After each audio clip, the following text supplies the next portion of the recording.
很久没给大家录过视频了。最近收到一台送修的相机，这台相机很有意思哦，我觉得值得拍一下视频跟大家说一下哈。这个型号，大家留意一下。这个相机有什么特别呢？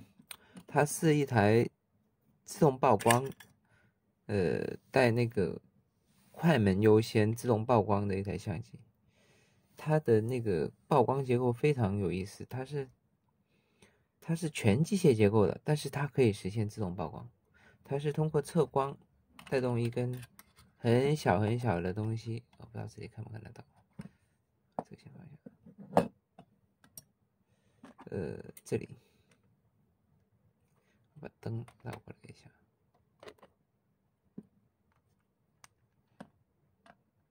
这里大家不知道看不看得到，我是拿上了一点点。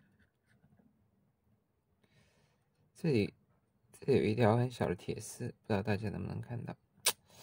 看不到哎，这里，看到吗？要录了出来，哎，看到了。对，这里有一条小铁丝。你看动胶铁丝的话，动胶铁丝那个绿色测光那根指针会跟着动，它其实是一根连在一起的一个 L 型的东西。当它测光的时候呢，指针动，你看到旁边那根东西也跟着动。旁边的东西跟着动的时候，它这里会，把快门按一下给大家看，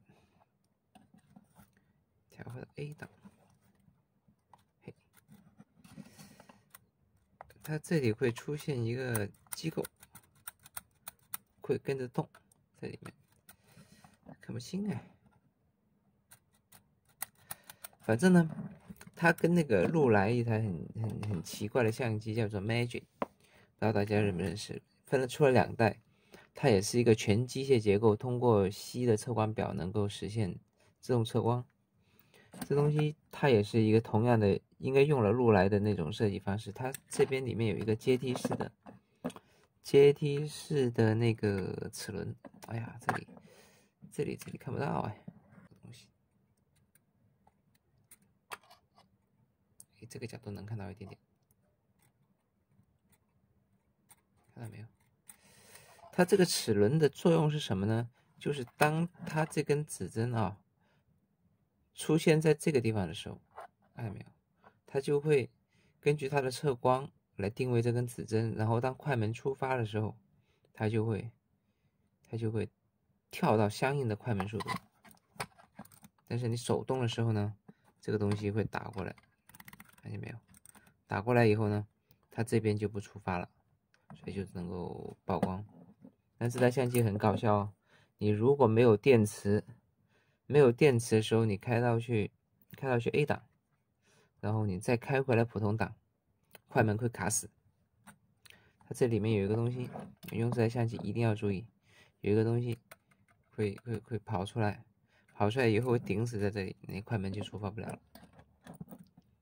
这个是这台相机，它容易产生什么故障呢？光圈里面如果有油进去了，它触发快门的时候呢，它是先最大光圈最小光圈，然后触发快门的时候呢，又变成最大光圈，再在快门打开的瞬间，它变回到你相应的你想要它的那个档，无论是自动测光还是手动控制的话，它是一个很迂回的方式。所以万一它的光圈的滑动不太顺畅，比如说有油进的光圈，它的光圈就会卡住的直接结果就是快门不能归位以后，所有东西都不能工作，所以这台相机就故障了。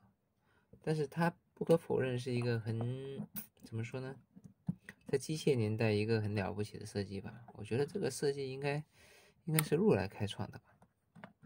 不知道能不能给大家看一下它的结构。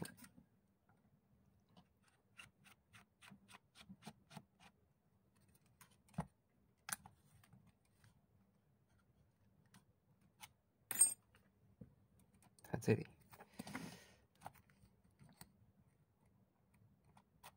它快门工作的时候，会通过这里有一根顶杆，看见没有？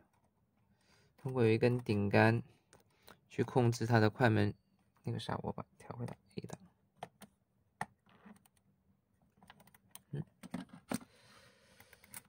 可以了。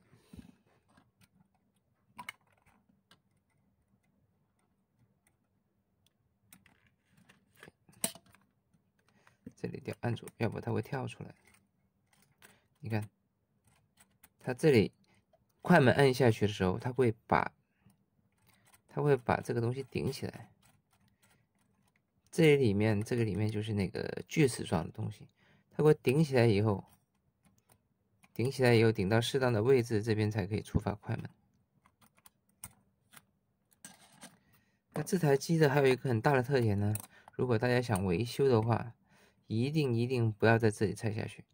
美能达的相机它有一个很大的特点，它是倒装型的，就它的那个快门跟那个光圈是锁在下面的，所以你从这边拆下去会把整个快门机炸散，然后就没救了。所以呢，如果有朋友想自己搞维修的话，就得把它拆下来。我这台已经拆过了，把快门拆给大家看一下。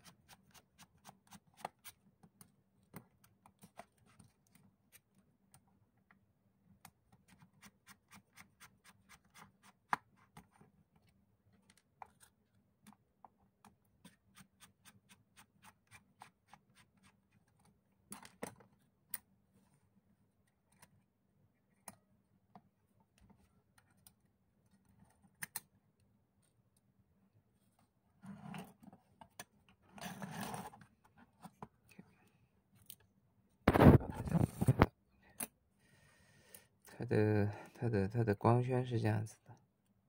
当光圈，看到没有？光圈是这样子的。它默认状态是最小光圈，但是当它触发快门的时候，光圈会推到最大，再变回来你要的速度，所以它会出现一个这样子推拉的过程。当你这个过程跟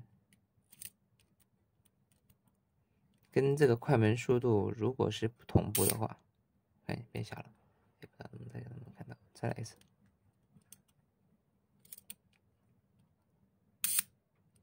看见没有？如果它这两个东西之间的时间是不同步的话，它触发快门的瞬间，光圈会错掉。就是你比如说想要它在某个速度时候用 1.8 光圈，但是它实际上是没有 1.8 的。这台机的最大光圈其实不是这个盖子上面哦，不是这个盖子，刚才拿错了，不好意思，是这个 1.8，刚才那个是另外一个美能达镜头的，这个才是它的那个命牌，所以大家可以去找一下。